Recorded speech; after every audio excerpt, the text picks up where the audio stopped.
So this election has been won by Donald Trump.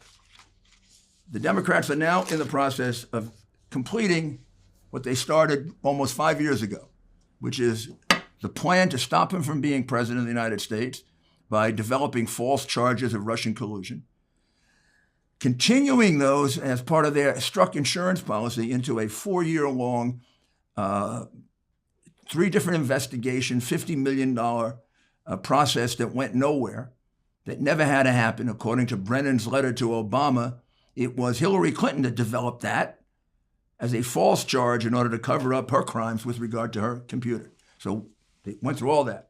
They did the whole Ukrainian thing against him, which now turns out, when you look at the Hunter Biden, Joe Biden computer, there was plenty of evidence that Joe Biden got a $14 million bribe in the Ukraine from Mykola Zlochevsky.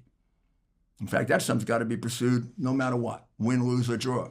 That's a bribery of a vice president of the United States on record, making that whole Ukrainian impeachment thing a complete farce. And now we're into phase 3 or 4, which is the plan they started developing months ago with this mail-in ballot thing, which is entirely unconstitutional. The mail-in ballots were going to be a way for the Democrats to regularize and make legal what they do illegal in many elections and in places like New York, Boston, Chicago. They hold back the vote, and Florida. They hold back the vote when we get down to these last 4 or 5%, like you see going on. And then somehow they find new ballots. In fact, in Milwaukee, while we were asleep, they found 138,000 new ballots, all for Biden.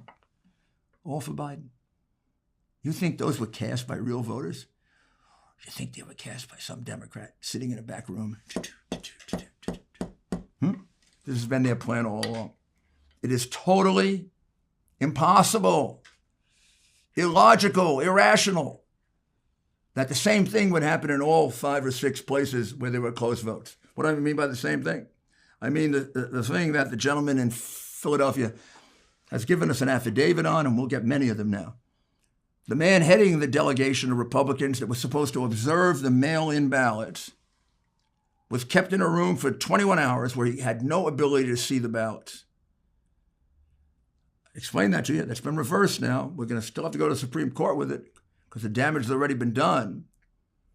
The end result of this, we've got similar conduct now, not allowing Republicans to observe the mail-in ballots. We've got it in Philadelphia. We've got it in Milwaukee. We've got it in Detroit. We've got it in Phoenix, Arizona, and we have it in both Las Vegas and Reno, as I told you. And those are all going to be pursued as part of separate and then long-term federal suits. Donald Trump won this election. The Democrats tried everything they could beforehand to stop him, including censorship. They couldn't. Now they've got one last chance, and that is what they're very good at, which is cheating on the vote count.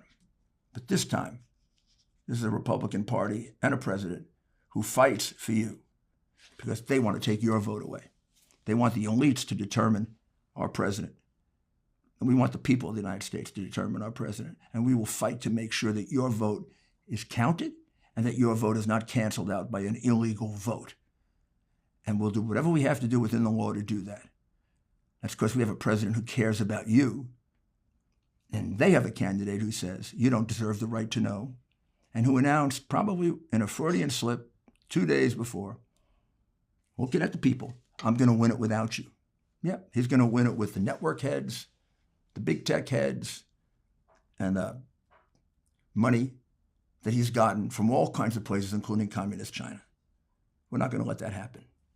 Thank you. In a few days with another